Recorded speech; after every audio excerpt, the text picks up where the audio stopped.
All right, so the casualty list mounts, and Marco Rubio now is one of them. He's out of the race, and it adds to the whole notion that if there's going to be a broker convention, particularly in an effort to stop Donald Trump, how do these delegates work for these folks who aren't in it anymore? It's a big question. Everyone's asking it.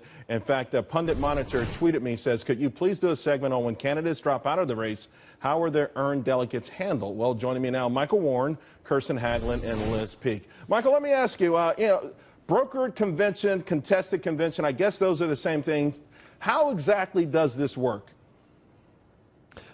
Well, I think contested convention really is the term we ought to be using, because brokered has, sort of implies that there are these cigar smoke-filled rooms in the back where they're figuring all this stuff out. What will actually come down to is if nobody has the majority of delegates, and including those bound to candidates that are now out, and the most, Marco Rubio has the most number of the candidates who are now out, then it really comes down to what happens after the first ballot. Okay, so let me stop you right there. On the first ballot, when the delegates vote, even for these candidates who aren't in anymore, are they obligated to vote for the first round? They're obligated to vote for the people that they were initially assigned to, right?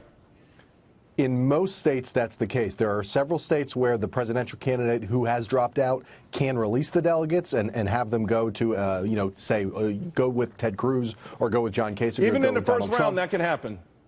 Yes, with just a few states. It's most states. You are right. It goes through after the first ballot. Then they are all unbound, right, and they can do as they please. Liz Peek, let me ask. Maybe if that is the case, I mean, if Donald Trump is close, let's say 100 delegates away, there's a chance he can get this on the first ballot. Absolutely. I mean, I really can't think of anything crazier for the Republican Party right now than to try and take it away from him if, in fact, he's within 100 delegates. And by the way, that's kind of the number that's being bandied about. People are looking at the way these races have gone, and that's kind of where they think it may end up. I can't imagine anything stupider than trying to do that. And pretty much every time someone has tried to do that in past 1968 comes to mind, Democrats got smashed as a result. But there have been presidential candidates that did not go into the convention with the most votes, the most delegates, and they've emerged as a candidate when it was all said and done. Yeah, well, again, it's not a question of majority. It's a question of whether you reach that 1237 number or you don't. And then if you don't, then it's basically up for grabs. But again, if you have a big margin over the number two, what we've heard is that Ted Cruz is very busily lining up the delegates that are so far committed to Rubio and other candidates who have left the race, because he wants to be the guy that moves. Which is a smart move on his part. But Kirsten, here's the thing. You might call them the silent majority. What about the approximately 60% of people who did not vote for Donald Trump? They're out there on social media saying, we don't have these big rallies, 25, 30,000 people, but our votes count too. How come everyone's discounting the fact that I didn't vote for Donald Trump?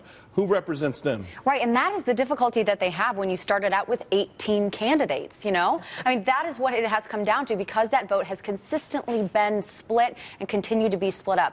That's why a contested convention may, in fact, be more representative if those delegates do, in fact, then they are open and they are able to choose whom they're able to go to after that. So, a contested convention, yeah, it'll be crazy for the GOP, but it also might end up being more representative of what the people want. I want to ask you, Michael, today it was announced that Corey Lewandowski, Donald Trump's campaign manager, will be a delegate. When these delegates go there, I guess they play a role with respect to the horse trading, the negotiations. I mean, those are the ones who are actually trying to woo the others. Is that part of the deal? Absolutely, and particularly if it is a contested convention, then all that sort of back and forth and deal making and negotiating, which Donald Trump should appreciate, goes on. I do want to push back against the idea that if Donald Trump doesn't reach 1237, which is not an arbitrary number, that is a majority of delegates, and then he does not become the nominee for any of these, by the rules reasons, that's not taking away the nomination from him. If he falls 100 delegates short, the rules are you have to have a majority of delegates, and if you don't get a majority of delegates, you're not the nominee. So I think that that's maybe Donald Trump's spin to have the idea that if he's 100 delegates short, that he still deserves it, because the fact of the matter is the rules are the rules.